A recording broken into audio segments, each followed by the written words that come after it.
اللهم الهمنا رشدنا واعذنا من شرور انفسنا اللهم انفعنا بما علمتنا وعلمنا ما ينفعنا وزدنا علما اللهم صل على سيدنا محمد وعلى آل سيدنا محمد وبارك وسلم آمین یا رب العالمین۔ حضرات امام غزالی علیہ الرحمہ کی کتاب الجام العوام عن علم الکلام کہ جس کا موضوع یہ ہے کہ عوام الناس کو علم الکلام سے دور رکھا جائے، تو اس میں ہم دیکھ رہے تھے کہ اللہ سبحانہ و تعالی کی صفات کے متعلق وہ آیات اور احادیث کہ جس میں بظاہر تشبیہی معنی نظر آئے، اس حوالے سے کچھ فرائض عائد ہوتے ہیں ہر شخص پر۔ وہ کیا ہیں؟ وہ ہم نے دیکھا کہ سب سے پہلے تقدیس ہے، پھر دیکھا کہ تصدیق ہے، پھر اپنے عجز کا، اپنی ناتوانی کا اعتراف ہے، پھر ہے سکوت، اور پانچواں کیا تھا؟ پانچویں کے بعد دو اور بھی ہیں، 7 ہیں ٹوٹل۔ پانچواں تھا الامساک۔ الامساک کا مطلب کیا ہے؟ اپنے آپ کو روک کے رکھنا۔ اس کے اندر ہم نے دیکھا کہ 5 چیزوں سے، یا آپ کہیں 6 چیزوں سے اپنے آپ کو روک کے رکھنا ہے۔ وہ کیا تھی؟ تفسیر، تعویل، تصریف، تفریع، جمع اور تفریق۔ جمع اور تفریق۔ تو اس میں ہم تعویل دیکھ رہے تھے، یہ بات واضح ہے۔ پچھلی نشست میں جو ہمارا موضوع تھا ان دی اینڈ وہ یہ تھا کہ امام صاحب علیہ الرحمہ نے فرمایا کہ اگر جو عارف شخص ہے اس کو قطع کے درجے میں تعویل معلوم ہو جائے، قطع کے درجے میں، قطعی طور پہ، تو پھر وہ اپنے آپ کو بھی بتائے گا، اپنے جیسے عارف کو بھی بتائے گا، اور اس شخص کو بھی بتائے گا جس کے اندر عارف بننے کی صلاحیت ہے، جو حقیقی طالب علم ہے، جس کی صفات امام صاحب نے بیان کی تھی۔ عامی کو وہ بھی نہیں بتائے گا، یعنی وہ تعویل کہ جو قطعی ہے وہ بھی عامی سے ذکر نہیں کرے گا۔ اس کے بعد یہ ہوا کہ جو مظنون ہے، مظنون سے کیا مراد ہے؟ ظن غالب۔ تو ظن غالب کے بارے میں کہتے ہیں کہ بھئی عارف جو ہے اس کے لیے ممکن نہیں ہے کہ اپنے آپ کو نہ بتائے۔ مطلب جو آپ کے دماغ میں ظن غالب آیا وہ اپنے حدیث نفس کے طور پہ نفس کے اندر تو موجود رہنا ہے، اس پر تو قدرت ہی نہیں ہے۔ اچھا، اس کے بعد یہ تھا کہ عامی کو اگر ہم نے قطعی تعویل نہیں بتانی تو ظنی کیسے بتا سکتے؟ بیچ میں کون رہ گیا؟ اپنے جیسا عارف اور وہ شخص کہ جس کے اندر عارف بننے کی صلاحیت ہے، ان کو بتایا جائے کہ نہ بتایا جائے۔ امام صاحب علیہ الرحمہ فرماتے ہیں یہ موضع، یہ جگہ اجتہادی ہو جائے گی۔ امام صاحب علیہ الرحمہ کا اپنا خیال کیا ہے؟ امام صاحب کا خیال یہ ہے کہ بہتر ہے کہ نہ بتایا جائے، لیکن بتانے والے 3 دلائل اختیار کرتے ہیں۔ یہاں ہم پہنچے تھے کہ جو لوگ کہتے ہیں کہ ان تعویلات ظنیہ کو طالب علموں کو یا اپنے جیسے اس عارف کے لیے اپنے جیسے عارف کو بتانا جائز ہے، 3 دلائل اختیار کرتے ہیں۔ وہ 3 دلائل کیا تھے؟ کہ بھئی سب سے پہلی بات یہ تھی کہ سچ بولنا جائز ہے اور یہ سچ ہے، یعنی آپ کیا بتائیں گے؟ اظن، میرا خیال یہ ہے کہ میں، تو آپ اپنا خیال بتا رہے ہیں نا، اللہ کی مراد تو نہیں بتا رہے، تو آپ سچ بول رہے ہیں، تو سچ جائز ہے۔ اس کا رد کر دیا امام صاحب نے۔ رد کا خلاصہ کیا تھا؟ ہر سچ بولنا جائز نہیں ہوتا۔ تمہارا یہ کہنا کہ صدق مباح ہے، یہ قضیہ کلیہ درست نہیں۔ کیا صدق مباح ہے؟ ہر وقت صدق مباح ہے؟ نہیں، کوئی صدق مباح ہے، کوئی صدق واجب ہے، کوئی صدق حرام ہے، بتا ہی نہیں سکتے آپ، یہ سب جانتے ہیں۔ دوسری دلیل کیا تھی؟ کہ بھئی مفسرین بھی تو قرآن مجید کی آیات میں اجتہاد سے گفتگو کیا کرتے تھے۔ اس کا جواب امام صاحب علیہ الرحمہ نے کیا دیا؟ کہ بھئی وہ آیات صفات کے بارے میں اجتہاد سے گفتگو نہیں کرتے تھے، غیر آیات صفات میں اجتہاد سے احکام کے معاملات میں گفتگو کر لیا کرتے تھے۔ تیسری دلیل کیا ہے؟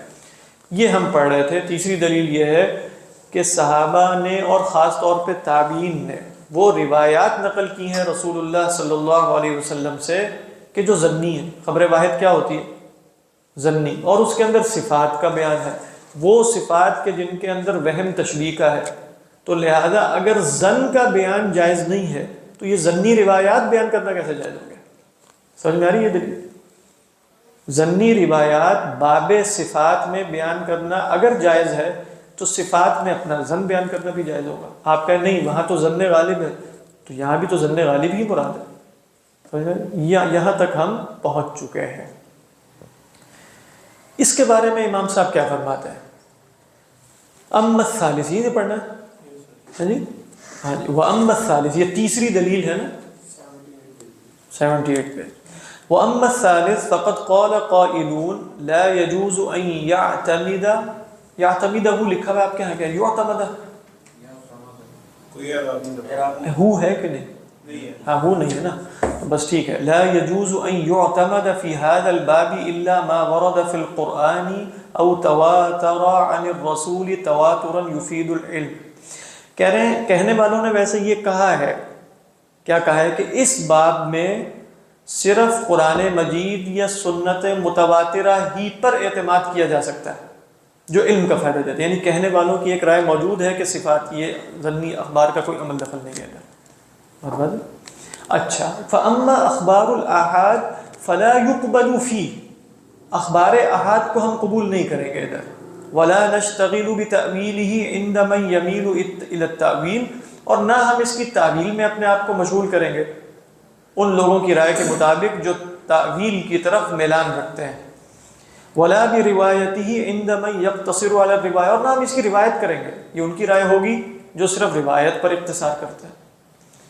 کیوں نہیں کریں گے؟ لأن ذلك حکم بالمضمون واعتماد علیہ، کیونکہ یہ تو ظن کی بنیاد پہ فیصلہ کرنا ہے اور ظن پر اعتماد ہے. وما ذکروہ لیس ببعید، بہت اہم بات ہے. امام صاحب فرما رہے ہیں اگرچہ جو بات اس فریق نے کہی ہے نا یہ بھی قابل قبول ہے اگر اس کے خلاف اجماع نہ ہوتا. یہ ذہن میں رکھیں. یعنی کیا بات قابل قبول ہے کہ واقعتاً ایسی روایات جو خبر واحد ہیں، رسول اللہ صلی اللہ علیہ وسلم سے مروی ہیں، ان میں آیات، ان میں صفات کا بیان ہے، وہ صفات کے جن کے اندر وہم تشبیہ کا ہے وہ بالکل نقل ہی نہ کی جائے. ٹھیک ہے، یہ جائز ہو سکتا ہے، لیکن کیوں ہم یہ نہیں کریں گے؟ کیونکہ تابعین نے نقل کی ہے تو اس پر تو اجماع ہو چکا ہے، لہذا ہم کہیں گے کہ نقل کی جائے گی. لیکن آگے بتائیں گے ہم. لیکنہ مخالف لظاہر ما درج علیہ السلف، لیکن بہرحال جس پر سلف چلے ہیں یہ اس کے مخالف ہے، اس کے ظاہر کے مخالف ہے. سلف کس پر چلے ہیں کہ وہ یہ روایات نقل کرتے ہیں. فإنهم قبلوا هذه الأخبار من العدول ورووها وصححوها فالجواب من وجهين، کیونکہ سلف نے ان اخبار کو قبول بھی کیا اور روایت بھی کیا اور اس کی تصحیح بھی کی، تو اب جواب دو طریقوں پر دیا جا سکتا ہے. کیا دلیل بنی ہے؟ دیکھیں تیسرے فریق نے کہا تھا نا کہ ضمنی روایات نقل کی جا سکتی ہیں تو ہم بھی ضمن بیان کر سکتے ہیں. تو امام صاحب نے بھی کہا کہ ہاں ضمنی روایات نقل کی جائیں گی کیونکہ سلف نقل کرتے ہیں. لیکن اب اس فریق کا جواب کیسے دیا جائے؟ تو کہتے ہیں فالجواب من وجہین. کہتے ہیں احدہما ان التابعین كانوا قد عرفوا من ادلة الشرع انه لا يجوز اتهام العدل بالكذب لا سيما في صفات اللہ تعالی.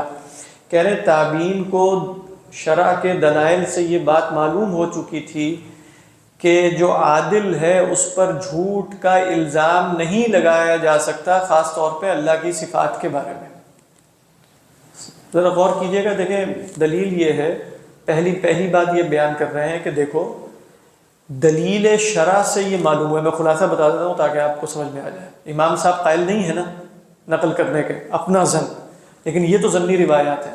کہہ رہے ہیں دلیل شرع سے معلوم ہوا کہ اگر کوئی شخص نقل کرے گا کہ سمعت عنہ اور سمعت عنہ، تو ہم اس کو متہم بالکذب نہیں کر سکتے. کیوں؟ اس لیے کہ اللہ سبحانہ و تعالیٰ کی طرف سے ہمیں کوئی ایسی دلیل حاصل نہیں ہے کہ ہم یہ کہنے والے کو جو یہ کہے کہ سمعت ابا بکر ہم کہیں تکذب. لیکن شرع میں کوئی ایسی دلیل موجود ہے کہ جس میں اپنے ظن کو بیان کرنے کی کوئی نص قطعی یا صریح دلیل موجود ہے. ایک تو ہے نا کہ آپ کو نقل کیا جا رہا ہے، تو آپ اگر کہیں گے کہ ابو بکر کہتے ہیں میں نے رسول اللہ سے سنا اور اعرج کہتے ہیں میں نے ابو بکر سے سنا، تو آپ قبول نہیں کرتے. تو گویا آپ کیا کہہ رہے ہیں کہ ان میں سے کوئی یا تو متہم بالکذب ہے یا کیا ہے، یا ناسی ہے، بھول گیا ہے. تو کہہ رہے ہیں ہمیں دلیل شرع سے معلوم یہ ہوا کہ نہیں، فاسق کی بات قبول نہیں کرنی، عادل کی تو قبول کرنی. یہ تو دلیل شرع سے معلوم ہوا. لیکن دلیل شرع کہیں موجود ہے کہ اپنا ظن بھی قبول کر لیا کرو. تو لہذا یہ تو ہم اس لیے نقل کر رہے ہیں، لیکن تمہارا یہ کہنا ہے کہ ہم بھی اپنا ظن غالب بیان کر دیں گے تو اس کے لیے الگ سے دلیل چاہیے. بات سمجھ میں آ رہی؟ ابھی یہ بات واضح ہو جائے گی. کہتے ہیں فَإِذَا رَوَى الصِّدِّيقُ رَضِيَ اللَّهُ تَعَالَى عَنْهُ خَبَرًا وَقَالَ سَمِعْتُ رَسُولَ اللَّهِ صَلَّى اللَّهُ عَلَيْهِ وسلم يَقُولُ كَذَا فَرَدُّ رِوَایَتِهِ تَكْذِيبٌ لَهُ. اگر سیدنا صدیق کہیں کہ انہوں نے اللہ کے رسول سے سنا ہے صلی اللہ علیہ وسلم، تو ان کی روایت کو رد کرنا ان کی تکذیب ہے۔ وَنِسْبَةٌ لَهُ إِلَى الْوَضْعِ أَوْ إِلَى السَّهْوِ فَقَبِلُوا، یا نسبت کرنا ہے کہ انہوں نے خود جھوٹ گھڑ لیا ہے یا وہ بھول گئے تھے، لہٰذا سلف نے یہ حدیث قبول کر لی۔ وَقَالُوا قَالَ أَبُو بَكْرٍ قَالَ رَسُولُ اللَّهِ صلی اللہ علیہ وسلم قَالَ أَنَسٌ قَالَ رَسُولُ اللَّهِ صلی اللہ علیہ وسلم وَكَذَا فِي التَّابِعِينَ۔ تو لہذا سلف نے کیا کہا کہ ہاں جب کہتے ہیں قال ابو بکر قال رسول اللہ قبول کر لیا، قال انس قال رسول اللہ قبول کر لیا۔ فالآن اذا ثبت عندهم بأدلة الشرع انه لا سبيل الى اتهام العدل التقي من الصحابة رضوان الله عليهم اجمعين فمن اين يجب الا يتهم ظنون الاحادي وان ينزل الظن منزلة، یہ منزلہ لکھا ہے، منزلت ہونا چاہیے، منزلة نقل العدل مع ان بعض الظن اثم۔ کیا بات، دلیل بہت قوی ہے۔ فرماتے ہیں کہ جب یہ بات ثابت ہو گئی دلیل شرع سے کہ عادل شخص کو جو تقی بھی ہو صحابہ میں سے، ان کو متہم بالکذب کرنا جائز نہیں ہے، تو یہ کہاں سے واجب ہوا کہ عام آدمیوں کے ظنون کو بھی متہم بالکذب کرنا جائز نہیں ہے؟ سمجھ میں آ رہی ہے؟ فَمِنْ أَيْنَ يَجِبُ أَلَّا يُتَّهَمَ ظُنُونُ الْأَحَادِ، اور یہ کہاں سے شریعت میں ہمیں معلوم ہوا کہ ان کے ظن کو مانند قرار دیں جیسا کہ ایک عادل شخص کا نقل کرنا ہے؟ حالانکہ ہمیں خود معلوم ہے نا کہ ان بعض الظن اثم، ظن کا بعض حصہ تو گناہ ہوتا ہے، یہ نہیں کہا کہ ظن کا کل حصہ گناہ ہے۔ اچھا پھر آپ کہیں گے کہ ظن کا وہ حصہ گناہ کیوں نہیں ہے جب ہم نے ظنی روایت نقل کی؟ اس لیے کہ اس پر دلیل شرع ہے، لیکن اس جگہ پر ظن بیان کرنے میں کیا کوئی دلیل شرع ہے کہ تمہارے نفس میں جو خیال غالب آئے گا تو تمہارا نفس اس میں جھوٹا نہیں ہوگا؟ سمجھ میں آ رہی کہ نہیں بات؟ ہاں واضح ہے نا یہ بات، اور یہ بہت اہم بات ہے۔ اس لحاظ سے دیکھیں نظریات افکار تو ہم بھی بنا سکتے ہیں، پیدا بھی کر سکتے ہیں، ہم سے مراد ہے کوئی بھی فارغ آدمی گھر میں بیٹھ کے سوچو بچار تھوڑا سا کرنا اس کو آتا ہو تو، لیکن یہ کہ وہ اپنے نتائج افکار جو ظنیات کے درجے میں ہے وہ جا کے پوری دنیا میں نشر کرنا شروع کرتے ہیں۔ آگے بھی بتائیں گے، اچھا چلو ظن بیان کرنے کی گنجائش ایک جگہ ابھی یہ بھی دیں گے، لیکن رؤوس المنابر پہ بیان کیا جائے، ممبروں پہ کھڑے ہو کے بیان کیا جائے وہ ظن، ذہن سمجھ میں آ رہی ہے کہ نہیں بات؟ تو یہ بہت عمدہ اصول ہے کہ صحابہ کی ظنی روایت ہم نے دلیل شرع کی وجہ سے نقل کی ہے، اور اس میں ضرر بھی نہیں ہے، آگے بتائیں گے، اس لیے کہ بڑی آسانی سے ہلکی پھلکی تعویل کر کے عامی کو بھی بتایا جائے گا، اس کو بھی سمجھ میں آ جائے گی۔ ابھی دیکھیں جیسے ایک مثال بھی دیں گے آگے۔ یہاں تک بات واضح ہے۔ فَإِذَا قَالَ الشَّارِعُ، اگر شارع یہ کہے، جب وہ کہے مَا أَخْبَرَكُمْ بِهِ الْعَدْلُ فَصَدِّقُوهُ وَاقْبَلُوهُ وَانْقُلُوهُ وَأَظْهِرُوهُ، یہی ہونا، یہی ہے اظہروا، ہاں یہاں وَظْهَرُوا الحمزہ کے اوپر وہ نہیں ہے۔ کہہ رہے ہیں اگر شارع یہ کہے کہ جو تمہیں عادل راوی بتائے اس کی تصدیق کرو، قبول کرو، نقل کر دو، ظاہر کر دو، ٹھیک ہے، فلا يلزم من هذا ان يقال، لیکن اس سے یہ لازم تو نہیں آئے گا کہ یہ کہا جائے ما حدثتکم به نفوسکم من ظنونکم فاقبلوا، جو تمہارے نفوس تمہیں ظنون بتاتے ہیں اس کو بھی قبول کرو۔ اس سے یہ کیسے لازم آ گیا؟ بات واضح؟ آپ مطلب وہ کہیں حدثنی اعمش قال حدثنی سفیان قال حدثنی فلان قال، اب میں یہ کہنا شروع کر دوں حدثنی قلبی عن ربی بالفرض، جیسے بعض صوفیہ سے ہے وہ معذور ہوں گے، لیکن یہ بھائی تمہارا ظن ہے، حدثنی قلبی عن ربی، اس پر کوئی دلیل تو نہیں ہے نا۔ یا حدثنی فکری مثلا، یا تفکری واعتباری واجتہادی واستنباطی، ان مسائل میں، باقی مسائل کی بات نہیں ہو رہی، خدا کی ذات و صفات کے بارے میں جو مسائل ہیں۔ فلیس ھذا فی معنی المنصوص، تو یہ تو نص کے درجے میں نہیں ہے نا۔ ولہذا تقول ما رواہ غیر العدل من ھذا الجنس ينبغی، نقول ہے کہ تقول ہے؟ ولہذا نقول ہمارے یہاں تقول لکھا ہوا، ولہذا نقول ہی ہونا چاہیے، ما رواہ غیر العدل من ھذا الجنس ينبغی ان يعرض عنہ، اس لیے ہم کہتے ہیں کہ اس باب میں بھی اگر کوئی غیر عادل راوی روایت کرے گا وہ قبول نہیں کی جائے گی۔ ایسا ہی ہے نا صفات میں، باقی دیکھیں آپ کہیں گے کہ بھئی اشاعرہ کا تو مسلک یہ ہے کہ عقیدے میں صفات نہیں، یہ آیا حدیث سے خبر واحد قبول نہیں کی جاتی۔ یہاں جو امام صاحب بتا رہے ہیں کیا ان کا مسلک فرق ہے؟ کوئی جواب دے گا اس کے؟ نہیں، امام صاحب کا بھی یہی مسلک ہے، اشاعرہ کا بھی یہی مسلک ہے کہ خبر الواحد لا يقبل فی العقیدتی، لیکن یہاں یہ فرما رہے ہیں کہ ہم یہ روایات نقل بھی کریں گے، قبول بھی کریں گے۔ کیا مطلب ہے اس کا؟ کیا ان کے ظاہر کی بنا پر عقیدے کا اس بات کر دیں گے؟ آگے بتائیں گے نہیں، عقیدے کا اس بات تو دلیل قطعی کی بنیاد پہ ہوگا، اس کی تعویل ایسی کر دی جائے گی جو دلیل قطعی کے موافق ہو جائے۔ بس یہ مراد ہوتی ہے کہ خبر واحد سے عقیدے کی بنا نہیں ڈالی جاتی۔ سپورٹنگ میں بھی صرف تعویل کے ساتھ، اگر اس کے اندر تشبیہ موجود ہو، اور یہ بات بالکل درست ہے۔ کچھ لوگ کہتے ہیں اس میں حدیث کی تخفیف ہے، حدیث کی کیا تخفیف ہے؟ وہ خبر واحد ہے نا، اس پر عقیدے کی بنیاد کیسے رکھی جا سکتی؟ عقیدہ 100% ہوتا ہے، خبر واحد چونکہ 100% نہیں ہے لہذا عقیدے کی بنیاد نہیں بن سکتی۔ جو خبر واحد کو قطعی سمجھتے ہیں وہ تو کہہ سکتے ہیں، اگر خبر واحد کو قطعی سمجھتے ہیں تو کسی بھی خبر واحد کے انکار پر کافر کہہ دیتے ہیں کسی کو؟ کچھ لوگ ہیں جو کہتے ہیں ہم قطعی کہتے ہیں، لیکن پوچھا جائے کہ قطعی کا انکار تو کفر ہوتا ہے، کفر کافر بناتے ہیں؟ نہیں بناتے۔ یہی تو مسئلہ، یہاں تک کہ مطلب محدثین کا بھی صحیح مسلک یہ ہے۔ یہ کتاب لکھی ہے ایک شیخ حاتم شریف العونی نے کہ الیقینی والظنی، بڑی خوبصورت کتاب ہے، اس میں یہی ہے، اور بتایا یہ کہ اشاعرہ اور محدثین میں نا حقیقی فرق نہیں ہے۔ وہ کیا ہے؟ الیقینی والظنی من الاخبار السجال بین المحدثین والامام ابی حسن الاشعری۔ تو خلاصہ یہ ہے، چاہے آپ اس کو قطعی کچھ نے کہا بھی ہے، ایک تو یہ کہ قرائن کے ساتھ قطعی ہونا سب کے ہاں ہے، ہم خبر واحد کو بحیثیت خبر واحد دیکھ رہے ہیں، ہاں کچھ قرائن ایسے ہو سکتے ہیں اس کی بنیاد پہ وہ قطعی ہو جائے، لیکن خبر واحد فی نفسی ہی قطعی نہیں ہوتی۔ جب وہ فی نفسی ہی قطعی نہیں ہے تو کیا اس کے انکار پر تکفیر ہو جائے گی؟ تکفیر بھی نہیں ہوگی۔ جب تکفیر نہیں ہوگی تو گویا اس کی بنا پر ایسے عقیدے کا ثبوت نہیں ہو سکے گا کہ جو عقیدہ اسلام اور کفر میں فرق کر سکے، یہ مراد ہے۔ تو خبر واحد اس بنا پر عقیدے میں بنیاد نہیں بن سکے گی، یہ مراد ہوتی ہے۔ جی خبر واحد میں تو بالکل بین ہی یہی مسئلہ ہے۔ جی سلفیہ وغیرہ اپنا بیان کرتے رہتے ہیں اس طرح کی آگے پیچھے چیزیں، لیکن ان کے مسائل منضبط نہیں ہوتے ہیں۔ منضبط نہ ہونے سے مراد یہ ہے کہ وہ ہوائی سی باتیں ہوتی ہیں، تو بہت سی جگہوں پر چونکہ اس طرح کے علوم جو حقیقتاً چیزوں کو منضبط کرتے ہیں وہ ان کے پلے نہیں پڑتے، جیسے علم الکلام ہے اور خصوصاً اصول فقہ ہے اور اس طرح کی چیزیں، تو وہ بس نصوص اور ایک ظاہریت پر کھڑے ہوتے ہیں عموماً، تو سطحیت ہوتی ہے، بس سیدھی سی بات۔ فَلَيْسَ هَذَا فِي مَعْنَى، تو اس کے بعد کیا فرماتے ہیں؟ وَلَا يُرْوَى وَيُحْتَاطُ فِيهِ أَكْثَرُ مِمَّا يُحْتَاطُ فِي الْمَوَاعِظِ وَالْأَمْثَالِ وَمَا يَجْرِي مَجْرَاهَا۔ کہہ رہے ہیں اس طرح کے مسائل میں بہرحال زیادہ احتیاط کی جائے گی نا، جتنی احتیاط مواعظ اور امثال اور اس طرح کی چیزوں میں کی جاتی ہے۔ اگلی بھی، یہ پہلا جواب تھا۔ پہلا جواب کیا تھا؟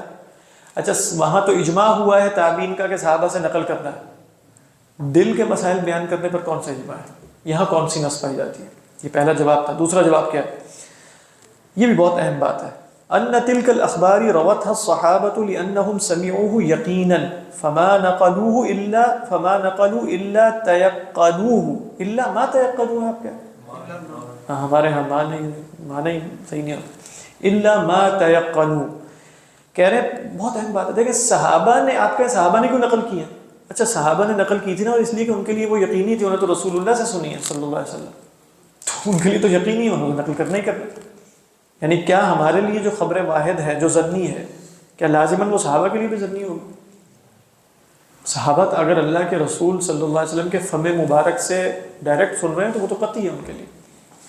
اچھا آپ کہیں اگر ان کے لیے قطعی تو ہمارے لیے بھی قطعی، کیا اس میں کیا اشکال کا جواب ہوگا؟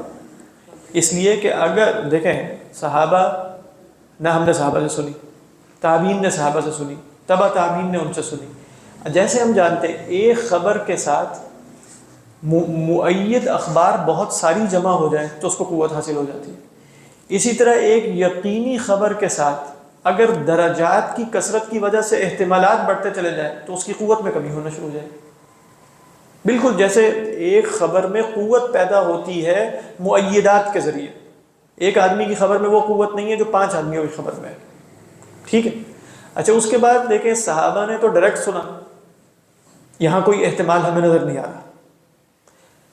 اس کے بعد کیا ہوا؟ صحابہ سے کسی اور نے سنا. اب ایک اور احتمال بڑھ گیا نا کہ تابعی نے سنا ہے، دو واسطے ہو گئے رسول اللہ صلی اللہ علیہ وسلم کے درمیان. تابعی نے روایت بالمعنی کیا ہے یا روایت باللفظ کیا ہے؟ کیونکہ اکثر تابعین کا مسلک کیا ہے محدثین کا کہ روایت بالمعنی جائز ہے. سمجھ میں آ رہی ہے کہ نہیں بات؟ یہ احتمال ہو گیا. پھر اگلی تبع تابعی بیچ میں آ گئے، ایک اور احتمال پیدا ہو گیا. تو اب کثرت درجات کی وجہ سے احتمالات پیدا ہو گئے جس کی بنا پر وہ خبر ظنی ہوئی ہے. اس لیے نہیں ظنی ہوئی کہ وہ رسول اللہ صلی اللہ علیہ وسلم کا قول ہے. بات سمجھ میں آ رہی؟ سمپل سی بات ہے.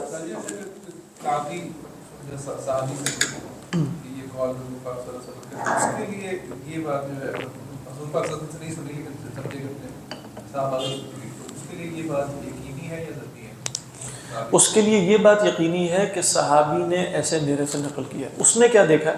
اس نے رسول اللہ صلی اللہ علیہ وسلم کو یہ قول کہتے نہیں سنا جیسے کہ صحابی نے سنا ہے. ٹھیک. اب صحابی جو بیچ میں واسطہ ہے اس کے تابعی کے ہاں احتمال ہے صحابی کو غلطی لگنے کی یا نسیان کا احتمال ہے کہ نہیں، چاہے خفیف ہو، ہے نا. اس نے رسول اللہ صلی اللہ علیہ وسلم کے فم مبارک سے نہیں سنا. آپ کہیں اگر وہ خود سنتا تو پھر اسے احتمال کیوں نہ ہوتا؟ جیسے ہم نے کہا کہ ابھی ہم دیکھ رہے ہیں عارف کو جو ظن خود پیدا ہو رہا ہے اس کو دفع کرنے پر وہ قادر نہیں ہوتا.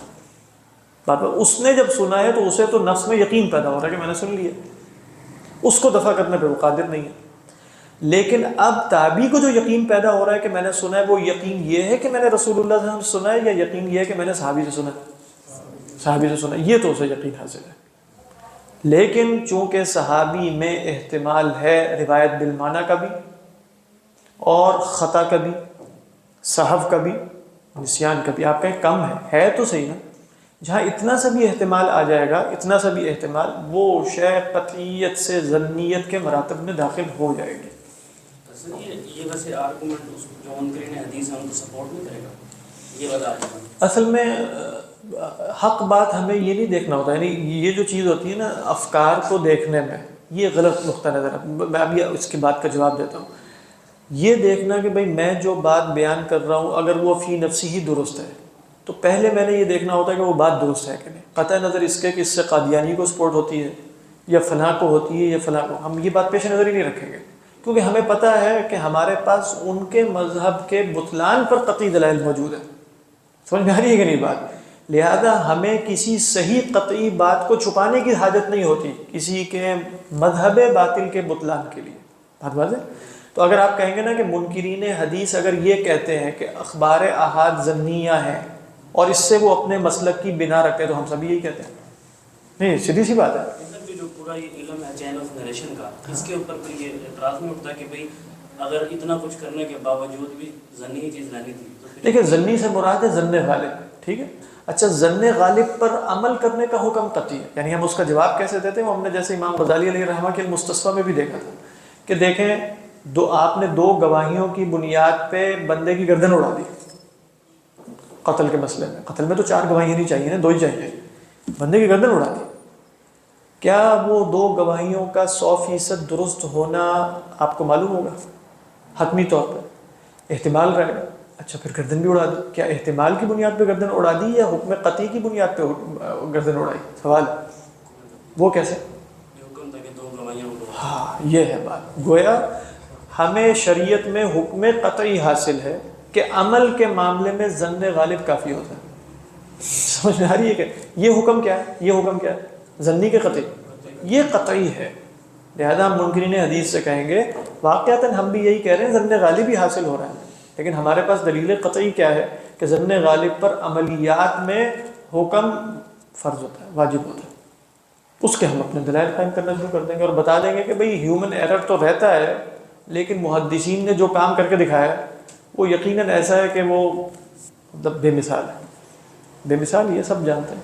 5 لاکھ آدمی یعنی نصف ملین آدمی ہیں کہ جن کا اسماء الرجال محفوظ کیے گئے. 5 لاکھ آدمیوں کے صرف حدیث کی حفاظت کے لیے اللہ نے ایسے لوگ پیدا کیے ہیں کہ، اور اللہ کا یہ مطلب منشا یہی تھا کہ حدیث کی حفاظت ہو، اور رسول اللہ صلی اللہ علیہ وسلم کا بھی منشا یہ تھا کہ قرآن اور حدیث میں فرق رہے مرتبے کے اعتبار سے. یہ منشا بہت جگہوں پر ہمیں نظر آ جاتا ہے. یعنی ہم جو اس وقت فرق کرتے ہیں، یہ امت کی اکثریت کرتی ہے، خبر واحد اور قرآن کے درجے میں فرق، یہ رسول اللہ صلی اللہ علیہ وسلم کا منشا تھا.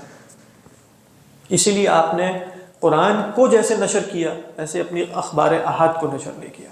یہ اخبار احاد کی بنیاد پر عمل کرتی ہے. عمل قطعی، ہاں یہ ہے بات. اخبار احاد کی بنیاد پہ عمل قطعی، ہر خبر واحد پہ نہیں، دلائل کی بنیاد پہ جو ہم دیکھ رہے ہیں. لیکن اجمالی موقف کیا ہے، جو احناف ہوں یا شوافع ہوں یا جو بھی ہو سب کا، وہ یہ ہے کہ خبر واحد دین میں حجت ہے. جو ظنی ہے خبر واحد وہ دین میں کیا ہے، حجت ہے اپنی شرائط کے ساتھ.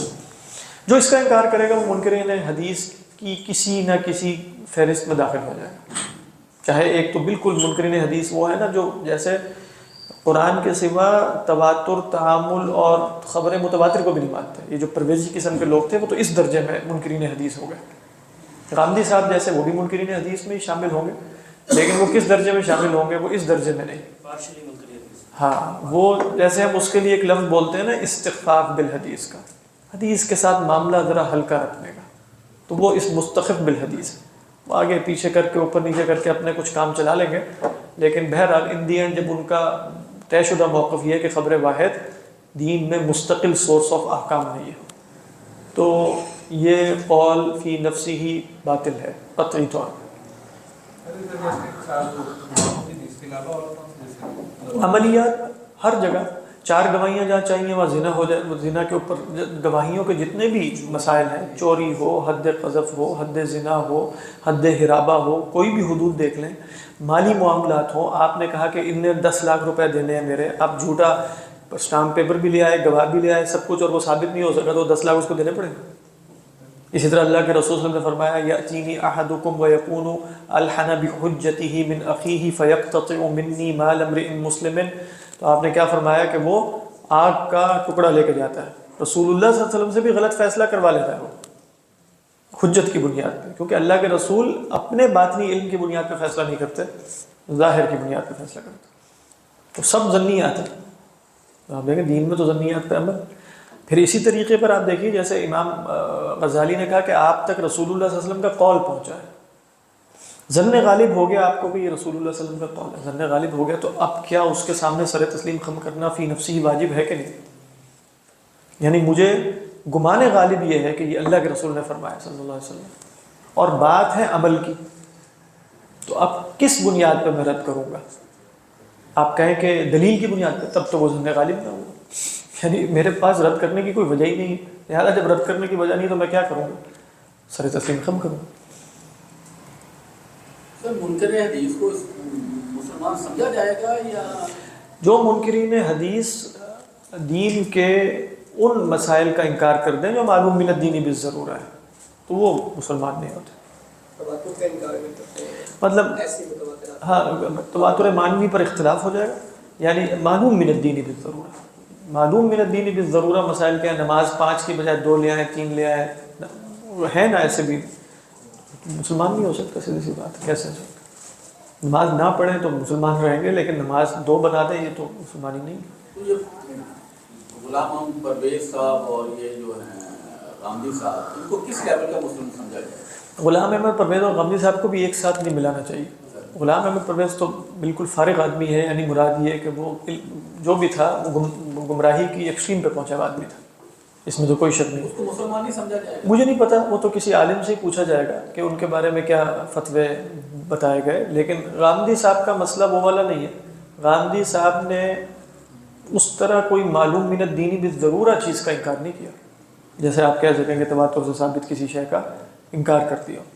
اور وہ خبر واحد کے بھی بہت سے مسائل جو ہم بھی مانتے ہیں وہ بھی مانتے ہیں، لیکن وہ اپنے طریقے پہ ثابت کرتے ہیں اس کو، خبر واحد کی بجائے کہیں اور سے. بھئی آپ بھی شیر چیتے کا گوشت نہیں کھاتے، وہ بھی نہیں کھاتے، وہ بھی اس کو حرام سمجھتے ہیں، ہم بھی حرام سمجھتے ہیں. ہم ڈائریکٹ حدیث کی بنیاد پہ حرام سمجھتے ہیں، وہ آگے پیچھے نکال کے فطرت کا مسئلہ نکال کے اس کو حرام ثابت کریں گے. یعنی آپ دیکھیں گے یہ نہیں ہے کہ انہوں نے اس کی بنا پر بہت قطعی حلال چیزوں کو حرام یا قطعی حرام چیزوں کو حلال بنا لیا ہو، یا دین کے متواتر مسائل کا جو تواتر قطعی سے ثابت ہوں یا تواتر لفظی سے یا تواتر عملی سے ان کا انکار نہیں کیا. کچھ مسائل میں الٹی سیدھی باتیں ضرور کرتے ہیں، وہ جس سے شبہ پیدا ہوتا ہے، لیکن کئی دفعہ جیسے کچھ اور بات بھی کہہ جاتا ہے، جیسے کفر کیا ہوتا ہے، وہ توحید کا انکار ہوتا ہے، وہ کئی دفعہ رسول پر ایمان میں بھی استخفاف لگ رہا ہوتا ہے، لیکن کچھ جگہوں پہ صراحتاً یہ بھی بتاتے ہیں کہ نہیں رسول کا. پھر اور مسائل کیا ہیں کہ بھئی ہمارے ہاں کفر کیا ہے وہ اور ہے، وہ جو شخص بھی رسول اللہ صلی اللہ علیہ وسلم پر ایمان نہیں رکھتا وہ کون ہے؟ کافر، چاہے دعوت پہنچی ہے نہیں پہنچی وہ کافر ہی شمار ہوتا ہے. قیامت وہ دنیا میں ان کے ہاں وہ بھی کافر شمار نہیں ہوتا، وہ غیر مسلم کی، نان مسلمز کی ایک نئی اینٹی پیدا ہو گئی. لہذا کافر تو وہ ہوتا ہے جس پر رسول حجت تمام کرے. تو پھر اس کی بنا پر کچھ احکام ایسے ہیں جو معلوم من الدینی بالضرورت تو نہیں لیکن قطعی ہیں جس کا انکار کیا انہوں نے. وہ کیا ہے کہ بھئی ہندو لڑکے سے شادی کر لڑکی، یہ جو مسائل ہیں یہ تو قطعی مسائل ہیں. مسلمان عورت کی ہندو لڑکے سے شادی نہیں ہو سکتی، بات واضح. اور جو ہے ان کے ہاں ہو جاتی ہے، ان کے تو ویب سائٹ پہ موجود تھے یہ فتاویٰ. کیوں؟ اس لیے کہ وہ یہی کہیں گے اچھی بات نہیں ہے، بڑے مسائل ہو گئے یہ وہ، لیکن چونکہ وہ ان کا مسلک اتمام حجت ہے تو مسلک اتمام حجت کی وجہ سے یہ لوگ اصلاً کافر وہ نہیں ہیں جن کے بارے میں کہا گیا کہ ولا تنکحوا المشرکین اور ولا تنکحوا المشرکین اور ولا تنکحوا المشرکات.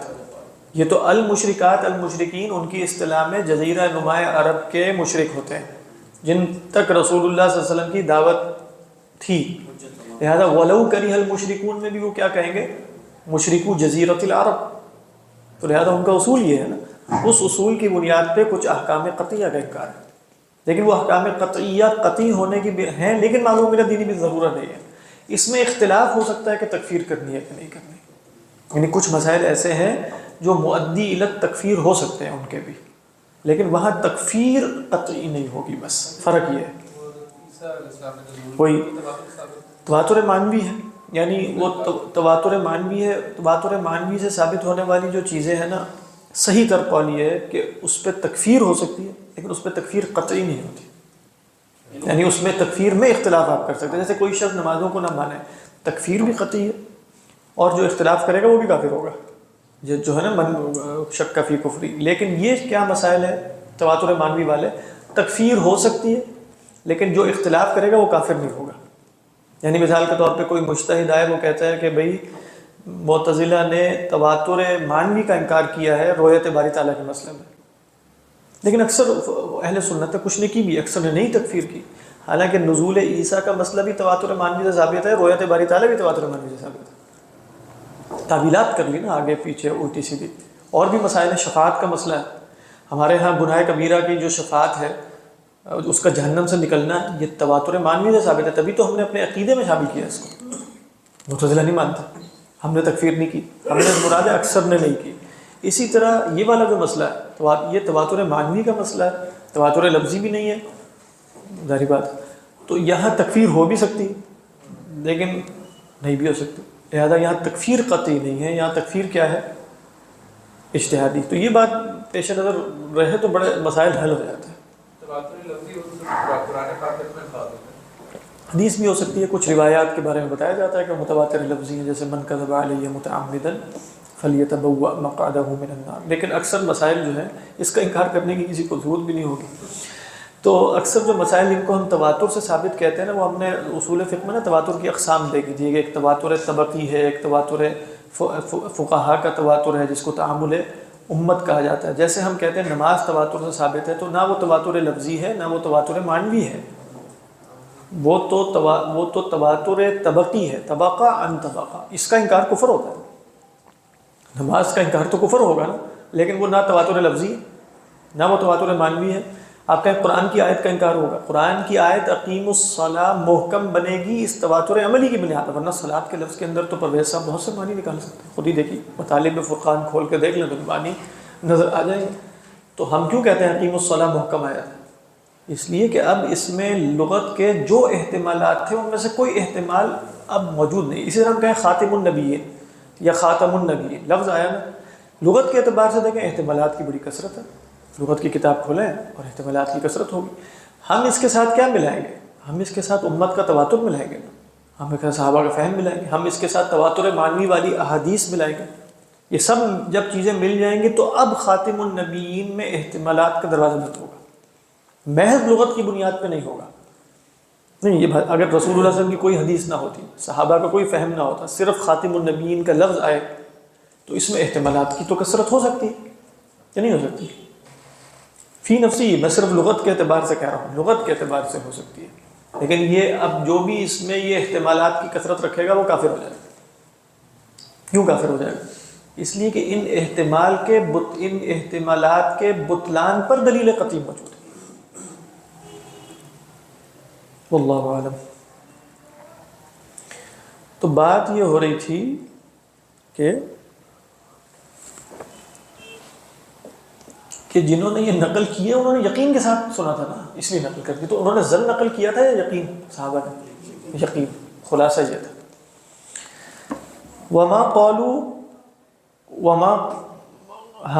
والتابعون قبلوه ورووه، تابعین نے بھی قبول کیا اور روایت کی، لیکن انہوں نے یہ نہیں کہا کہ وما قالوا قال رسول اللہ صلی اللہ علیہ وسلم کذا۔ یہ بڑی اہم بات ہے۔ انہوں نے کہا بل قالوا قال فلان قال رسول اللہ صلی اللہ علیہ وسلم کذا وكانوا صادقین، وہ بھی بالکل سچے تھے۔ یعنی جب انہوں نے کہا کہ وہ قال انس قال رسول اللہ صلی اللہ علیہ وسلم، انہوں نے تو ایسے ہی سنا انس سے، انہوں نے نقل کر دیا، كانوا صادقین فی نقلهم ولكنهم لم يقولوا قال رسول اللہ بل قالوا قال فلان قال رسول اللہ صلی اللہ علیہ وسلم۔ درجہ فرق ہو گیا نا۔ وما احملوا روایتہ، اور روایت کو انہوں نے چھوڑا نہیں۔ کیوں؟ ہم دیکھیں بہت اہم بات آ رہی ہے، لاشتمال کل حدیث علی فوائد سوى اللفظ الموهم عند العارف معنى حقیقیا یفهمه منه لیس ذلك ظنیا فی حقہ۔ کہہ رہے ہیں انہوں نے یہ روایات کو مہمل نہیں چھوڑا، اس لیے کہ ہر حدیث میں ایک ایسے فوائد بھی موجود ہیں اس لفظ کے سوا جو مہم ہے۔ سمجھ میں آ رہی ہے؟ مہم کیا ہے؟ جو وہم دیتا ہے تشبیہ کا، لیکن عند العارف وہ ایک حقیقی معنی دیتا ہے جس کو وہ سمجھتا ہے، جو اس کے حق میں ظنی نہیں ہوتے۔ سمجھ میں آ رہی ہے کہ نہیں بات؟ یعنی دیکھیں لفظ مہم بھی ہے حدیث میں، لفظ مہم وہ عوام الناس کو کیا وہم دے رہا ہے؟ تشبیہ کا۔ عارف کو تو وہ تشبیہ کا وہم نہیں دیتا نا، یہ سمجھ میں آ رہی ہے؟ لیکن کیا وہ حدیث جو وہ نقل کر رہے ہیں اس میں صرف وہ لفظ مہم ہے یا اور بہت سے فوائد موجود ہیں؟ بہت سے فوائد، ابھی مثال دیں گے کتنا زبردست۔ مثالہ روایت الصحابی عن رسول اللہ صلی اللہ علیہ وسلم قولہ ينزل الله تعالى كل ليلة إلى السماء الدنيا فيقول هل من داع فأستجيب له هل من مستغفر فأغفر له۔ یہ مشہور حدیث آپ سب نے سنی ہے۔ اب اس میں لفظ مہم کیا ہے؟ ينزل اللہ تعالی، اس میں لفظ مہم موجود ہے۔ اچھا اس میں فوائد اور کیا ہے دیکھیں، فهذا الحدیث، اور یہ بہت اہم بات ہے کہ جو بھی آپ اس طرح کی روایات دیکھیں گے نا، وہ اس عبارت النص کبھی بھی یہ نہیں ہوتی کہ یہ صفت کے اس بات کے بیان کے لیے ہے، یعنی اللہ کے رسول صلی اللہ علیہ وسلم یہ حدیث کیا اللہ کے لیے صفت نزول کے اس بات کے لیے بیان کر رہے ہیں یا ترغیب قیام اللیل کے لیے بیان کر رہے ہیں؟ سمجھیں اس کا مطلب کیا ہے کہ حدیث کا سیاق یہ نہیں ہوتا کہ رسول اللہ صلی اللہ علیہ وسلم بتانا چاہ رہے ہوں کہ اللہ کی ایک صفت نزول ہوتی۔ تو کیا فرماتے ہیں؟ فهذا الحديث سيق لنهاية الترغيب في قيام الليل وله تأثير عظيم في تحريك الدواعي للتهجد۔ کہہ رہے ہیں اور اس حدیث کی نا تہجد کی نماز پڑھنے کے محرکات کی تحریک میں بہت عظیم تاثیر ہے۔ ایسا ہی اس کو انسان سنے گا تو کہے گا اچھا اللہ تعالیٰ نزول فرماتے ہیں تو ہمیں مانگنا چاہیے، هل من داع فاستجيب له هل من مستغفر فاغفر له الذي هو افضل العبادات۔ ٹھیک ہے، فلو ترك هذا الحديث لبطلت هذه الفائدة العظيمة۔ اگر یہ حدیث چھوڑ دی جائے نا، روایت نہ کی جاتی، تو یہ عظیم فائدہ کیسے حاصل ہوتا؟ وہ کیا فائدہ؟ ترغیب قیام اللیل۔ ولا سبیل الى اهمالها، اور کہہ رہے ہیں کہ اس کے اہمال کی کوئی راہ نہیں۔ کس کے اہمال کی؟ اس فائدہ عظیمہ کو ہم ایسے ہی چھوڑ دیں، یہ تو بیان کرنا ہی کرنا۔ وَلَيْسَ فِيهِ إِلَّا إِيهَامُ النُّزُولِ عِنْدَ الصَّبِيِّ۔ ٹھیک ہے، کہہ رہے ہیں اس میں صرف ایہام لفظ نزول ہے، اور یہ وہم بھی کس کو حاصل ہوگا؟ بچے کو، جو چھوٹا سا بچہ ہو یا کون ہو۔ وَالْعَامِ الْجَارِ مَجْرَى الصَّبِيِّ، یا ایسا عامی جو بچے جیسا ہی ہے، وہ بھی بچہ ہی ہے تو وہ بھی یہی سمجھ لے گا۔ اور کہتے ہیں اگر سمجھ بھی لینا تو جو عارف اور بصیر ہے وہ بڑی آسانی سے اسے سمجھا سکتا ہے نا کہ بھئی تشبیہ مراد نہیں ہے. کہتے ہیں وما اهون على البصیر ان یغرس فی قلب العامی التنزیہ. جو یغرسہ کا لفظ آ رہا ہے نا یہاں سے جیسے آگے بھی آئے گا غرض سے عقیدہ ہے، یعنی ایک ہے اس کے اندر ابھی دلیل سے کچھ نہیں سمجھانا اسے کہ بھئی جسم ہوتا ہے، جسم جو ہے وہ نزول کیسے ہو سکتا ہے، اس سے تو حدوث لازم آتا ہے، بلکہ اس کو ایک ایسی عجیب سی مثال دے دیں گے کہ وہ بھئی دیکھو فائدہ ہے اس کا، ویسے نزول کا کوئی فائدہ ہے کہ اسٹیپ ڈاؤن کر کے کوئی نیچے آ کے، تو اللہ تو اوپر سے بھی آواز سنا سکتا تھا نیچے آنے کی، اور اگر نیچے آنے سے بھی آواز اتنی آتی ہے اتنی اوپر آنے سے تو پھر کیا فائدہ ہے، ہم اللہ کو نیچے آتے تو دیکھنے. اس طرح کی باتیں کریں گے. کہہ رہے ہیں اس طرح بچوں کو سمجھایا جا سکتا ہے نا کہ دیکھو اس کا تو کوئی فائدہ نہیں، اللہ تو اوپر سے بھی سنوا سکتا ہے. اور یہ بہت اہم بات ہے کہ اس طرح کے ایہام وہ کہتے ہیں بچوں جیسے دلوں میں آ سکتے ہیں.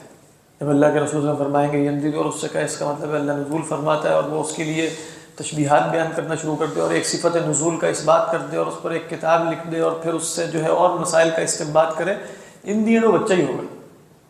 اس سے زیادہ امام غزالی فرما رہے ہیں میں اس کو وقت نہیں دے سکتا. اس لیے بات اور واقعتاً امام صاحب کی بات درست، بچے بھی سمجھ لیتے ہیں.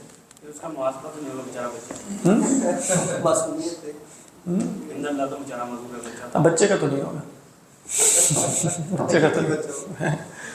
وما اهون على البصیر، کہہ رہے ہیں بصیر پر کتنا آسان ہے ان یغرس فی قلب العامی التنزیہ والتقدیس عن صورت النزول بان یقول له، کہہ رہے ہیں بہت آسانی سے وہ ایک عامی کے دل میں نا تنزیہ اور تقدیس کا عقیدہ گاڑ دے گا یہ کہہ کے، کیا کہہ کے، ان کان نزولہ الی السماء الدنیا لیسمعنا نداءہ وقولہ فما اسمعنا. کہہ رہے ہیں اگر اس کا نزول اس لیے تھا کہ وہ ہمیں نیچے اتر کے اپنی آواز اور قول سنوا دے تو سنائی تو نہیں دیا، یعنی ہم اٹھ کے دیکھا رات کو کوئی آواز نہیں آ رہی. ٹھیک، فأی فائدۃ فی نزولہ، تو نزول کا کیا فائدہ؟ واقعی سوچنے میں آپ نے سوچنے کی بات ہے. نزول، اچھا نزول بے آواز دیتا ہے تو پھر آواز نہیں آئی تو پھر نزول کا کیا مطلب؟ وَلَقَدْ كَانَ يُمْكِنُهُ أَن يُنَادِينَا كَذَلِكَ وَهُوَ عَلَى الْعَرْشِ أَوْ عَلَى السَّمَاءِ الْعُلْيَا. ایسا بھی تو ممکن تھا کہ ہمیں وہ عرش پر ہوتے ہوئے یا آسمان پر ہوتے ہوئے پکار لگا دیتا. فَهَذَا الْقَدَرُ يَعْرِفُ الْعَامِيُّ أَنَّ، فَبِهَذَا الْقَدَرُ ہے کہ هَذَا الْقَدَرُ ہے آگے يعرف العامی، ٹھیک ہے. فهذا القدر يعرف العامی ان ظاہر النزول باطل، کہہ رہے ہیں اتنی بات عامی کو بتا دے گی کہ ظاہر نزول تو باطل ہے، اتنی سی بات سے سمجھ آ جائے گا اسے. بل مثالہ، کہتے ہیں اس کی مثال یوں ہوگی ان یرید من فی المشرق اسماع شخص فی المغرب ومناداته فیتقدم الى المغرب باقدام معدودة واخذ ينادیه وهو يعلم انه لا يسمع. کہہ رہے ہیں اس کی مثال یہ ہوگی کہ ایک شخص جو مشرق میں ہے وہ مغرب میں کسی شخص کو اپنی آواز سنوانا چاہتا ہے تو کیا کرتا ہے، مغرب کی طرف نا چند قدم آگے بڑھتا ہے، چند قدم آگے بڑھ کے اور اس کو پکارنا شروع کر دیتا ہے اور اسے معلوم ہے کہ وہ اس کو نہیں سن سکے گا. تو فیکون نقلہ الاقدام عملا باطلا وفعلا کفعل المجانین، تو اس کا یہ آگے ہو کر کچھ چند قدم چل کے، جیسے آپ کہیں میں نے امریکہ میں کسی شخص کو امریکہ کس طرف ہے تو بتایا جائے اس طرف ہے، تو آپ اس طرف جو ہے وہ 10 قدم چل کے آواز دے رہے ہیں، آواز تو کہہ رہے ہیں فعل المجانین ہوگا. اصل میں یہ دلائل نہیں ہے، یہ سمجھانے کے وہ پر ہے، عامی کو سمجھانا ہے، تو عامی کو سمجھانے کی دلائل ہے، حقیقی دلائل تو یہ نہیں ہے. تو کہتے ہیں فکیف یستقر مثل هذا فی قلب عاقل، تو ایسی بات کسی عاقل کے دل میں کیسے بیٹھے گی. بل یستر بهذا القدر کل عامی الی ان یتیقن نفی صورت النزول، بلکہ اس قدر جان لینے سے ہر عامی مجبور جیسے ہو جائے گا کہ وہ نزول کی ظاہری صورت کی نفی کا یقین حاصل کر لے. ایسا ہی ہے نا. کیفا، اچھا پھر ہم اس کتاب میں یہ پڑھ چکے ہیں کہ عامی کو یہ بتایا جائے گا کہ نہیں کہ یہ سب چیزیں مستحیل ہیں، جسم اللہ نہیں ہو سکتا، یہ ہم نے بتانا ہے عامی کو کہ نہیں بتانا عثمان صاحب؟ یہ تو بتا رہے ہیں، مبالغے کے ساتھ بتانا ہی بتانا. تو لہذا ایک مثال یہ دی، اس کے بعد کیا کہتے ہیں وہ کیفا وقد علم استحالۃ الجسمیہ علیہ، جسمیت کا استحالہ کو بھی وہ جانتا ہے، واستحالۃ الانتقال علی غیر الاجسام، اور غیر اجسام پر انتقال کے استحالے کو بھی جانتا ہے. استحالہ کیا ہے؟ غیر ممکن ہونا. کاستحالۃ النزول من غیر انتقال، جیسا کہ بھئی استحالہ ہے کہ آپ اتر بھی جائیں بغیر انتقال کے. صحیح ہے نا؟ فَإِذًا الْفَائِدَةُ فِي نَقْلِ هَذِهِ الْأَخْبَارِ عَظِيمَةٌ وَالضَّرَرُ يَسِيرٌ، کہہ رہے ہیں ایسی خبروں کے نقل کرنے کے فوائد عظیم ہیں، ضرر بہت ہلکا سا ہے، وہ آسانی سے آپ سمجھا دیں گے، اس لیے نقل کرنی چاہیے، اس لیے صحابہ نے نقل کی اور تابعین کا اجماع ہو گیا۔ بات واضح ہے؟ کہہ رہے فَأَنَّا يُسَاوِي هَذَا حِكَایَةَ الظُّنُونِ الْمُنْقَدِحَةِ فِي الْأَنفُسِ، کہہ رہے ہیں پھر یہ کیسے برابر ہو سکتا ہے ان ظنون گمانوں کے بیان کو کرنے کے کہ جو نفس میں پیدا ہوتے ہیں۔ اصل میں تو جواب کس کا چل رہا ہے کہ آپ اپنے نفس کے ظنون تو نہیں بیان کرنے نا، تو کہہ رہے ہیں پھر یہ چیز نفس کے ظنون بیان کرنے کے برابر کیسے ہو سکتی ہے، کیونکہ اس میں تو فائدہ عظیمہ ہے اور ضرر کیا ہے، یسیر۔ وہاں فائدہ عظیمہ کوئی نہیں ہے، ضرر کا احتمال بہت ہے۔ بات واضح؟ فَهَذِهِ سُبُلُ تَجَاذُبٍ، اب یہ بھی بہت اہم بات ہے، آخر میں بتا رہے ہیں، یہ سب میں نے دلائل دے رہے ہیں، لیکن یہ اجتہاد ہے جس میں آپ ایک طرف رائے کو کھینچتے ہیں بس۔ یہ مسئلہ ان دی اینڈ کیا رہے گا، یعنی امام صاحب یہ بتا رہے ہیں ان دی اینڈ یہ مسئلہ کہ آپ نے اپنی ضمنی تعویل عارف کو بیان کرنی ہے یا طالب علم کو، عامی کی بات ہو ہی نہیں رہی ہے، یہ مسئلہ فی نفسی ہی کیا رہے گا، اجتہادی رہے گا۔ امام صاحب کی ایک رائے ہمارے سامنے آ گئی کہ وہ بنا بیان کی جائے، اس لیے امام صاحب علم مکاشفے کی چیزیں بیان نہیں کرتے، کئی انہوں نے بیان کی ہیں کچھ کتابوں میں، لیکن جیسے وہ کچھ خاص لوگوں کے لیے لکھی تھی پھر وہ عوام تک بھی پہنچ گئی۔ کہہ رہے ہیں فَهَذِهِ سُبُلُ تَجَاذُبِ طُرُقِ الْاجْتِهَادِ فِي إِبَاحَةِ ذِكْرِ التَّأْوِيلِ الْمَظْمُونِ أَوِ الْمَنْعِ، کہہ رہے ہیں یہ ہیں وہ رستے جس میں طرق اجتہاد ایک دوسرے کی طرف کھینچتے ہیں، جیسے کبھی آپ کو اجتہادی امر یہی ہوتا ہے جس میں ادھر بھی دلیل ہے ادھر بھی دلیل ہے۔ کس مسئلے میں اجتہاد ہو رہا ہے کہ بھئی تعویل مضمون کا ذکر کیا جائے یا منع کیا جائے۔ اچھا، اس کے بعد کہتے ہیں ایک تیسری بات بھی ہو سکتی ہے، وہ اہم ہے کہ ہم دیکھیں کہ بھئی جو آپ سے پوچھ رہا ہے نا اس کے حال کو دیکھ لیں، اگر وہاں نظر آئے کہ یہاں بیان کرنا بہتر ہے تو بیان کریں، نہیں تو نہ کریں، اگر وہاں بھی ظن ہے پھر دیکھ لیں کہ بیان کرنا چاہیے کہ نہیں کرنا چاہیے۔ وہ کیا ہے دیکھیں، کہتے ہیں وَلَا يَبْعُدُ ذکر وجہ ثالث، ایک تیسری وجہ بھی بیان کرنا بعید از قیاس نہیں ہے، وہ کیا ہے، وَهُوَ أَن يَنظُرَ إِلَىٰ قَرَائِنِ حَالِ السَّائِلِ وَالْمُسْتَمِعِ، سائل اور مستمع کے حال کے قرائن پر غور کرے، فَإِنْ عَلِمَ أَنَّهُ يَنْتَفِعُ بِهِ ذَكَرَهُ، اگر دیکھے کہ اس کو فائدہ ہوگا ذکر کرے، وَإِنْ عَلِمَ أَنَّهُ يَتَضَرَّرُ تَرَكَهُ، اگر اسے علم یقینی حاصل ہو جائے کہ ضرر ہوگا چھوڑ دے۔ اچھا، یہ تو علم کی بات تھی، اگر گمان غالب ہو، وَإِنْ ظَنَّ أَحَدَ الْأَمْرَيْنِ كَانَ ظَنُّهُ كَالْعِلْمِ فِي إِبَاحَةِ الذِّكْرِ، کہہ رہے ہیں اگر اسے ظن حاصل ہو جائے دونوں میں سے ایک امر کا تو ظن بھی اباحت ذکر میں علم کے معنی بھی شمار ہو۔ کیا مطلب ہے اس کا؟ لیکن دو بندے ہیں، مجھے آپ کے بارے میں یقین ہو گیا کہ آپ کو ذکر کرنا فائدہ ہے، ان کے بارے میں یقین ہوا کہ فائدہ نہیں، ان کو آپ کو ذکر کروں گا ان کو نہیں کروں گا۔ اچھا، آپ کے بارے میں گمان غالب ہوا ہے کہ آپ کو فائدہ ہوگا، کہہ رہے ہیں تب بھی کر دیا جائے، اباحت ذکر میں یہ مانند علم کے ہو جائے گا۔ بات سمجھ میں آ رہی ہے؟ یا اللہ، اب اگلی بات دیکھیے، یہ گویا انسانوں پر غور کر کے انہوں نے فرمایا وَكَمْ مِنْ إِنسَانٍ لَا تَتَحَرَّكُ دَاعِيَتُهُ بَاطِنًا إِلَى مَعْرِفَةِ هَذِهِ الْمَعَانِي وَلَا يَحِيكُ فِي نَفْسِهِ إِشْكَالٌ مِنْ ظَوَاهِرِهَا فَذِكْرُ التَّأْوِيلِ مَعَهُ مُشَوِّشٌ۔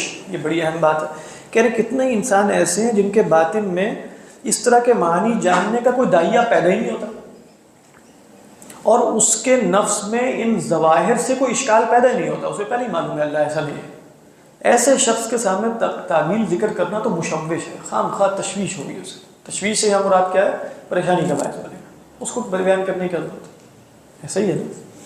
اور دوسرا کیا ہے، وَكَمْ مِنْ انسان، اس لیے آپ دیکھیے امام صاحب اس کتاب میں آپ کو بتا رہے ہیں نا کہ انسان ایک جیسے نہیں ہوتے، لہذا یہ جو تصور جدید لوگوں کا ہے نا سلفی حضرات کا، جہاں صحابہ رکے وہاں ہم نے رک جاتے ہیں، قفوا حیث وقف القوم، وہ بات فی نفسی ہی درست ہے، لیکن لوگ ایک جیسے نہیں ہوتے، زمانہ ایک جیسا نہیں ہوتا۔ آپ کہیں کہ میں نے اس وقت بیٹھ کر جو ہے میں سن رہا تھا ایک صاحب کو، اور وہ کہہ رہے تھے جو بھی ملحد ہوگا جس نے دین کی طرف آنا ہے وہ دلیل فطرت بس جب سنے گا، وہ دلیل فطرت اب نہیں چل سکتی آپ کی ابن تیمیہ علیہ الرحمہ کے زمانے کی، وہ بس قائل ہو، وہ کیا بتانا ہی چاہ رہے ہیں کہ علم الکلام کے تحقیقات اور فلاں چیزوں کی ضرورت ہے، دلیل فطرت پتہ نہیں کہاں سے یہ دلیل ملے گی. مطلب خود ہی سوچیے, آپ کسی ایک منٹ میں اٹھا کے پھینک دے گا کوئی ملحد آپ کو کہ دلیل فطرت. کون سی دلیل فطرت؟ لیکن وہ اسی پہ چل رہا ہے. کیوں؟ اس لیے کہ سلف نے یہ مسائل بیان نہیں کیے. بھئی امام صاحب فرما رہے ہیں آدمی ایک جیسے نہیں ہے. کچھ آدمی ایسے ہیں جن کے دلوں میں نہیں ہوتے, کچھ زمانے ایسے ہوتے ہیں جن میں اشکال ہو ہی نہیں رہے ہوتے, کچھ زمانے ایسے ہوں گے جن میں اشکالات ہوں. تو ایک جیسا معاملہ کیا جائے گا ہر ایک کے ساتھ, یہ فرق ہوگا. مقصد وہی رہے گا دین کی طرف بلانا. لیکن سر ہے یہ ویسے بڑا کلوزڈ قسم کا علم, یعنی جیسے مثال کے طور پہ بہت سے مناظر اسلام اور وہ ہیں متکلم اسلام, اب وہ نیٹ کے اوپر کلپ بنا کے جان بوجھ کے لوگوں کے دلوں میں 1 ملین ویوز, اور لوگ ان چیزوں کو یہ تو اللہ ہی بہتر جانتا ہے. لیکن اصل میں ہوا یہ کہ دوسرے فریق نے بھی یہی کیا نا, اس نے بھی کلپ شلپ بنائے ہوں گے اور بتایا ہوگا کہ اللہ کدھر ہے اور عرش پر ہے اور یہ ماننا ضروری ہے. وہ الگ ہے ان کی دنیا, تو ان کی دنیا کے مقابلے میں یہ الگ دنیا پیدا ہوگی. تو چلتا ہے اس طرح کی فضول نیٹ پہ جو بھی چل رہا ہے. وہ تو امام صاحب بتائیں گے یہ چیزیں رؤوس المنابر پہ کرنے کی نہیں ہے, ممبر پر کھڑے ہو کر کرنے کی یہ باتیں نہیں ہیں. تو ظاہری بات ہے یہ ممبر کیا, اب تو وہ تو پتہ نہیں کیا چیز ہے, ممبر ہے کہ کیا ہے. لیکن بات آپ کی درست ہے کہ اس طرح کی وہ مناظر اسلام یا متکلم اسلام وغیرہ بھی اب ہر قسم کے ہو گئے نا. تو متکلم اسلام سارے کے سارے وہ ہیں جو مسلمانوں ہی کو ہرا سکتے ہیں. متکلم اسلام تو وہ ہو گیا نا کہ جو کوئی بھی اس کے سامنے آئے تو وہ ڈھہ جائے. تو اس کے وہ تو پھر مسلمانوں ہی کے متکلم ہے, مسلمانوں ہی کے ایک فرق کو اٹھا کے ادھر پھینکا, ادھر کو ادھر کیا. اور اس میں بھی آپ دیکھتے ہیں کہ بہت ہی وہ متکلمین میں بیچارے کافی سطحی قسم کے ہو گئے. اور وہ مطلب کیا کیا جائے, ان دیکھ کر پھر اسلام کی حقانیت کی بجائے کچھ اور چیزوں کا اعتقاد بھی ہو سکتا ہے. بہرحال لیکن کچھ لوگ کیا ہے, ان کے ذہنوں میں اعتقادات پیدا ہو جاتے ہیں, یعنی اشکال ظواہر کی وجہ سے کچھ کھٹکا ہوتا ہے, تو ان کے لیے ہم ذکر کر دیں گے. کیا کریں گے؟ یہ چیز اسی پر اکتفا کرتے ہیں. ابھی یہ تھوڑا لمبا سا ہو گیا, سمجھ میں یہ ختم نہیں ہو رہا. لیکن یہ بڑی اہم بات ہے نا, آگے جو تصرف ثالث اور رابع آ رہا ہے نا, اور خامس اور جمع تفریق والا, وہ بھی بہت اہم. انشاءاللہ پرسپیکٹو بڑا پیارا دیا ہے کہ بھائی جو اللہ تعالیٰ کے آسمان دنیا پر نزول کا پرسپیکٹو دیا ہے. ہاں اس میں ہمیں تو یہ دیکھنا تھا, لیکن ہم کوئی اور چیز دیکھنے ہاں, تو دیکھ پرسپیکٹو کتنا پیارا. پرسپیکٹو.